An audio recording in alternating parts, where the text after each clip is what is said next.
কলির প্রথম সন্ধ্যায় স্বয়ং সম্পূর্ণ ভগবান, সরৈশ্বর্যপূর্ণ ভগবান, ঐশ্বর্য বীর্য শ্রী যশ জ্ঞান বৈরাগ্য যার ভিতরে বর্তমান, সেই ভগবান গোলকের সিংহাসন পরিত্যাগ করে এই ভূলোকে অর্থাৎ এই মাটির পৃথিবীতে তিনি নেমে এলেন। হরি বল। ভগবান তিনটি কারণের জন্য এই ধরাধামে আসলেন।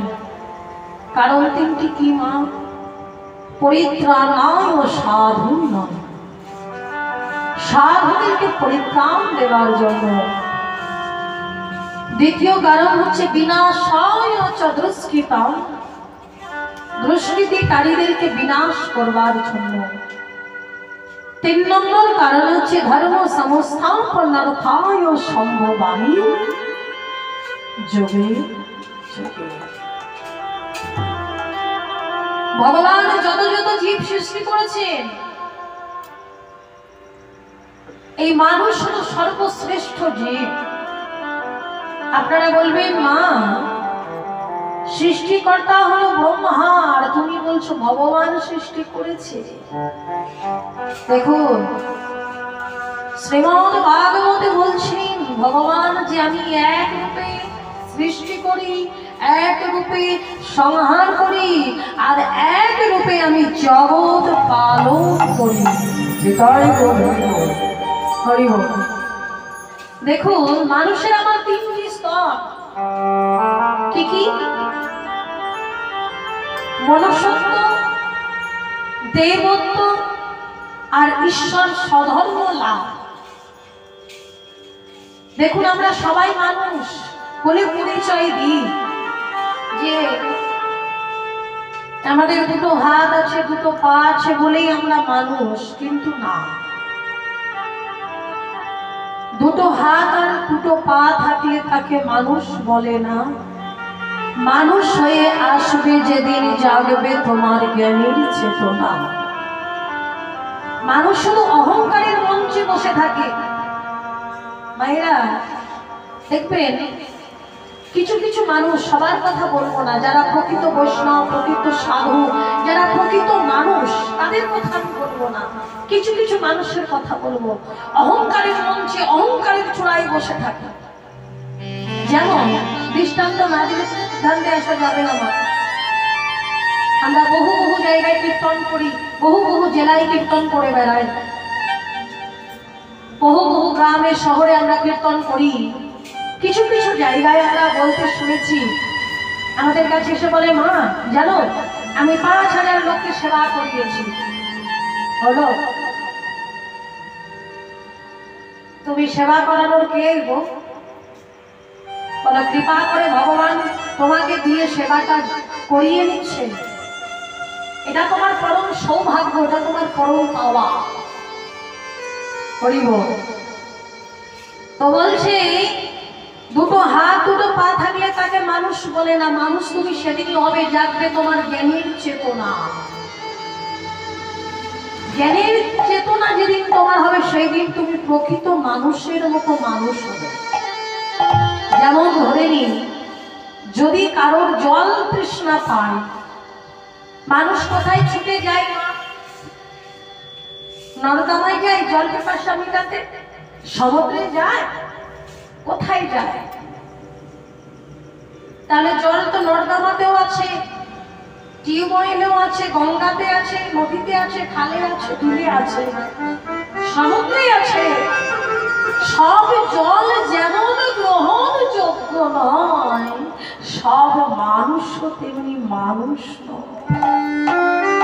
তোমার অনেক টাকা পয়সা আছে, মানুষ ৫টা কারণে বেশি অহংকার করে। তোমার ৫তলা বাড়ি আছে, বাবা অহংকারে পা পড়ে না মাটিতে। মানুষ এলে মানুষকে একটু বসার জায়গাটুকু দেয় না। তুমি মানুষ বলে পরিচয় দেবে না, তুমি মানুষ নও। তুমি মানুষের কাছে অহংকার করলেও ভগবান তোমাকে ১ টাকাও মূল্য দেয় না। আর কিসের অহংকার করবে? তুমি রূপের অহংকার করবে? রূপ তোমার চিরদিন থাকবে না, থাকবে একদিন এই রূপ নষ্ট হয়ে যাবে। হরি বল। বিদ্যার অহংকার করবে, তুমি অনেক ডিগ্রি অর্জন করেছো, অনেক বড় চাকরি করছো, তোমার যদি আধ্যাত্মিক জ্ঞান না থাকে তোমার এই বাহ্যিক জগতের জ্ঞানে কোনো কাজ নেই।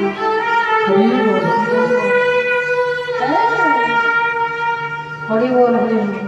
তুমি উচ্চ কুলে জন্মগ্রহণ করেছো, তুমি ব্রাহ্মণ কুলে জন্মগ্রহণ করেছো, কিন্তু তোমার আচরণ হচ্ছে একেবারে, তোমার আচরণ হচ্ছে নিচু জাতের মতো।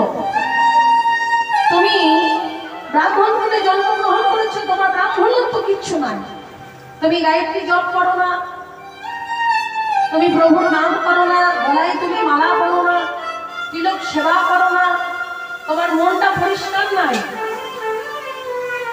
তাহলে তুমি ব্রাহ্মণ, তোমাকে ব্রাহ্মণ বলে কেউ মানবে না। তাই জন্য তো মহাজন বলছে মুচি হয়ে শুচি হয় যদি কৃষ্ণ ভজে, আর শুচি হয়ে মুচি হয় যদি কৃষ্ণ। মুচিরাম হচ্ছে মুচির ছেলে, মুচিরাম রহিদাস, যাকে আপনারা চেনেন এক কথায়। এই রহিদাস হচ্ছে মুচির ছেলে, মুচির ছেলে হয়ে ধন ঐশ্বর্য ভগবান অযাচিত ভাবে দান করতে গেলেও কিন্তু কিছুই মিলেন না। বলে তোমার এই ঐশ্বর্যতে যদি আমি তোমায় ভুলে যাই প্রভু, ওই বাহ্যিক জগতের ঐশ্বর্য তুমি আমাকে দিও না। ভগবান একদিন ছলনা করি ব্রাহ্মণের বেশ ধরে রহিদাসের সম্মুখে গিয়ে বলছে, রহিদাস, রহিদাস, ও রহিদাস, তোমার এত কষ্ট, তোমার এত দুঃখ, তোমার এত জ্বালা, তোমার এত যন্ত্রণা, তোমার এত কষ্ট, তোমার সব দূরীভূত হবে। এই নাও ধরো, এই একটা পাথর তোমাকে দিলাম, এই পাথরকে তুমি যা চাইবে এই পাথর তোমাকে তাই দেবে। তুমি যে জুতো সেলাই করছো ওটাও যদি তুমি এই পাথরের সঙ্গে ছোঁয়াও না, পরশ করাও, তাহলে তোমার ওই ছুঁচটাও কিন্তু সোনা হয়ে যাবে। রহিদাস বলছে, ব্রাহ্মণ ঠাকুর, আপনি এই পাথরটা নিয়ে যান, এই পাথরটা আমার কোনো প্রয়োজন নাই, এটা আপনি নিয়ে যান, আমি তোমায় দিচ্ছি, অযাচিত ভাবে তুমি লিখে দাও না, আপনি নিয়ে যান। তোমাকে যে দেখে অনেক দুঃখী মনে হচ্ছে, কে বলেছে আমি দুঃখী? মানুষ কি জাগতিক জগৎ দিয়ে মানুষ মানুষকে বিচার করে? আমি যে অন্তরে মহা সুখী, আমার মতো সুখী এই জগতে আর কেউ না।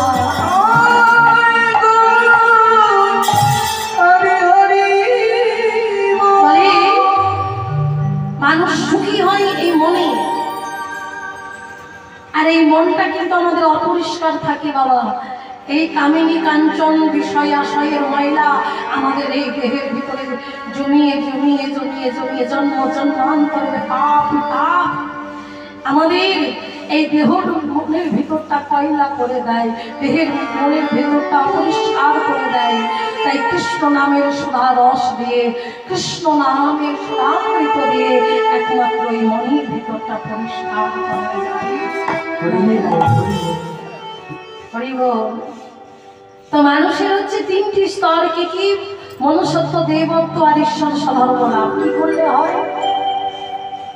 বলছে মনুষ্যত্ব লাভ তোমার সেদিন হবে, নারী, মিথ্যা আর চুরি, তিনটি জিনিস যদি ত্যাগ করতে পারো তবে কিন্তু তোমার মনুষ্যত্ব লাভ হবে। প্রভু, এই নারী, মিথ্যা, চুরি কিসে ত্যাগ হবে? বলে শোনো, এই নারী, মিথ্যা, চুরি কিসে ত্যাগ হবে জানো? মিথ্যা এই জগতে সত্যই একমাত্র টিকবে, মিথ্যা কখনো টিকবে না। তোমার মনের ভেতরে যদি এটা জাগরিত হয় তাহলে মিথ্যাটা দূরীভূত হয়ে যাবে। হরি বল। আচ্ছা, চুরি বলে ভগবান আমাকে যা দিয়েছে এটাই আমার অনেক, এটা নিয়ে যদি কেউ খুশি থাকতে পারে তার চুরি বিদ্যাটাও দূরীভূত হয়ে যাবে, আমি কথা দিয়ে যাচ্ছি। আর নারী সঙ্গ এটা কে করলে দূরীভূত হবে? মানে এই পৃথিবীতে একটা রমণী হলো আমার স্ত্রী, আর বাকি সব আমার মাতৃ সম। নারী তোমার ভোগ্য বস্তু নয়, নারী তোমার ভোগের বস্তু নয়। মা নারীকে সম্মান করবে। নারী হলো মাতৃ সম। এই তিনটি জিনিস যদি তুমি করতে পারো তাহলে তোমার মনুষ্যত্ব লাভ হবে। আচ্ছা, দেবত্ব লাভ কিসে হবে? মায়েরা দেবত্ব লাভ কিসে হবে? বলে একটা কারণে দেবত্ব লাভ হতে হবে, যে ইন্দ্রিয় সুখ, এই ইন্দ্রিয় সুখই হচ্ছে দুঃখের কারণ। এটা যদি কেউ মনে মনে ভাবতে পারে তাহলেই তার ঈশ্বর তার দেবত্ব লাভ হয়ে যাবে। আর ঈশ্বর স্বধর্ম লাভ কিসে হবে? বলছে আত্মসমর্পণে। আত্মসমর্পণে তোমার ঈশ্বর স্বধর্ম লাভ হয়। কেন? হরিব, এই যে এই বাড়িতে হয়তো অনেকে নিমন্ত্রিত আছেন, আপনারা এসেছেন। এখন যদি বাড়ির যিনি কর্তা যদি মনে মনে ভাবে যে আমি এত মানুষকে সেবা দিলাম, তাহলে সব অকারণ হয়ে যাবে। হ্যাঁ, সব অকারণ হয়ে যাবে। তাহলে কি ভাবতে হবে না, প্রত্যেকটা জীবের মধ্যে, প্রত্যেকটা জীবের মধ্যে আমার ঈশ্বর আছেন, এই কথা ভেবে যদি কেউ সেবা করতে পারে তাহলেই তার ঈশ্বর স্বধর্ম লাভ হয়ে যাবে।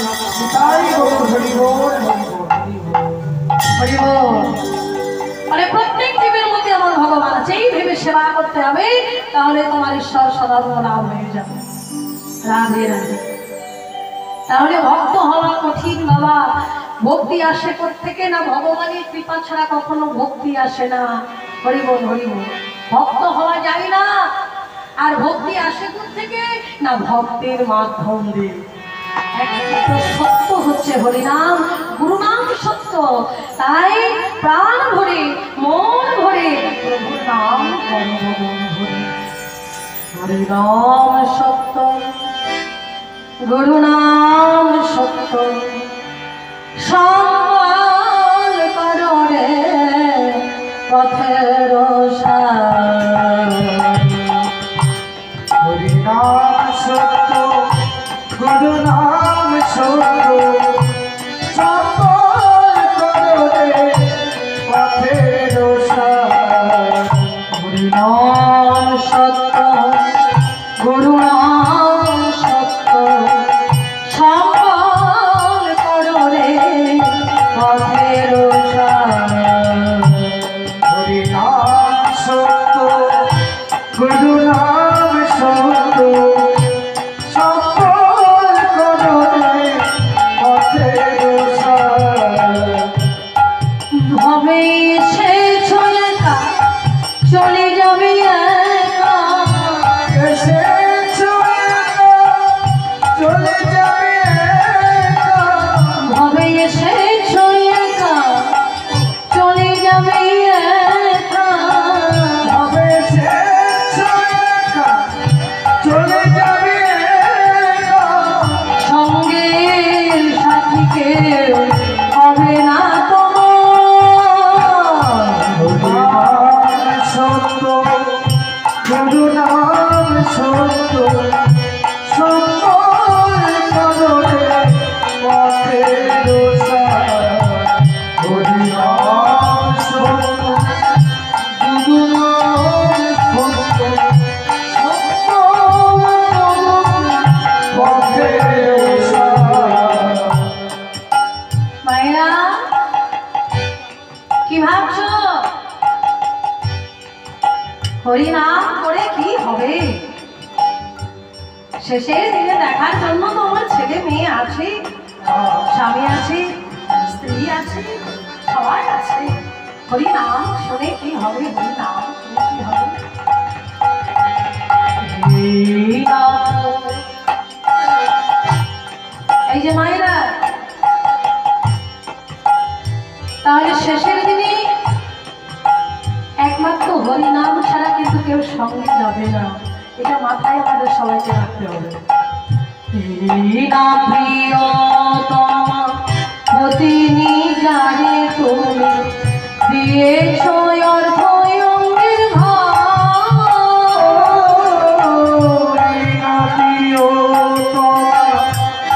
তিনি জানে তুমি দিয়েছ তোমার শেষের দিনেতে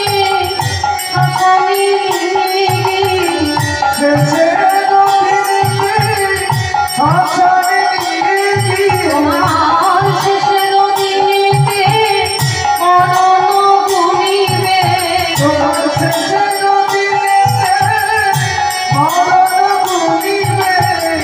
কাল করিবে দেখো আপনা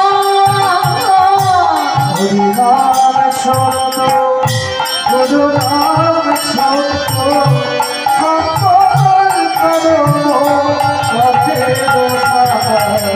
হরিনাম সত্য গুরুনাম সত্য সকল কর্ম পথে সম্বল করো রে পথের সার। হরিনাম করতে হবে, কৃষ্ণ নাম করতে হবে, এটাই হলো ভগবানের সম্বল। কিচ্ছু করা লাগবে না বাবা, ধ্যান তপস্যা যাগযজ্ঞ কিচ্ছু করা লাগবে না, হরিনামকে আশ্রয় করো, তাহলেই দেখবে একদিন ওই হরিনামই তোমার পথ দেখিয়ে ওই ভবনরী তোমাকে একদিন ভবনরী পার করে দিবে। কারণ যখন মানুষ এপার থেকে ওই পারে যায় একটা নদী পার হতে হয়, যে নদীটার নাম হচ্ছে বৈতরণী নদী। হ্যাঁ, জমলোক থেকে 86 যোজন দূরে আছে ওই নদী। হ্যাঁ বাবা, যারা পাপ কর্ম করে গেছে আজীবন, ওই পাপই তোমাকে দর্শন করলে ওই নদী কিন্তু টকবক টকবক করে ফুটতে থাকে। নদীতে আপনি জল দেখতে পাবেন না, কিন্তু পাপই তোমাকে দেখলে রক্ত মল মূত্র পাপে ভর্তি সেই নদী। কিন্তু সেই নদীতে যদি পূর্ণ আত্মা প্রবেশ করে, পূর্ণ আত্মা প্রবেশ করে, শাস্ত্র বলছে যদি কোন পূর্ণ আত্মা প্রবেশ করে, সেই পূর্ণ আত্মাকে দর্শন করি, একটা নৌকা করে এপার থেকে ওই পারে নিয়ে চলে যায়। তো সেদিন সঙ্গের সাথে কেউ থাকবে না, একমাত্র এই যে আমরা কর্মটা করব, কর্মটা হচ্ছে সব থেকে বড় বাবা। বলছে জন্ম হোক যেটা সেটা, কর্ম হোক ভালো, আর কর্ম হোক যেটা সেটা, সঙ্গ হোক ভালো। মানে সঙ্গটা আমাদের ভালো করতে হবে। যারা অহংকারের চূড়ায় বসে আছে তাদের সঙ্গ করবে না, তাহলে তুমি একদিন অহংকারী তৈরি হয়ে যাবে। একেবারে বিশুদ্ধ ভক্ত সঙ্গ করবে, হ্যাঁ, পরম বৈষ্ণবের সঙ্গ করবে, তাহলে কি হবে, তোমার মনের ভিতরে যত পাপ তাপ তাদের পরশে তোমার আস্তে আস্তে আস্তে আস্তে সব দূরীভূত হয়ে যাবে। তাই ভগবান কোথায় এলেন? নবদ্বীপে। সবাই ভগবান বলে মানতে পারলো না মা, যারা ভগবান বলে মানতে পারলো না তাদেরকে পথে আনবার জন্য ভগবান মাত্র 24 বছর বয়সে তিনি সন্ন্যাস গ্রহণ করলেন। যখন নদিয়া ছেড়ে মামা চলে গেল আমার গৌর হরি, তাহলে নদিয়ার যত ভক্ত ছিল তাদের অবস্থা কি? নদিয়ার আকাশ কাঁদে, বাতাস কাঁদে, তরুগুর্ম বৃক্ষলতায় আদি সবাই কাঁদে, সচিমা কাঁদছে, বিষ্ণুপ্রিয়া কাঁদছে, এই নবদ্বীপে আজকে সবাই কাঁদছে।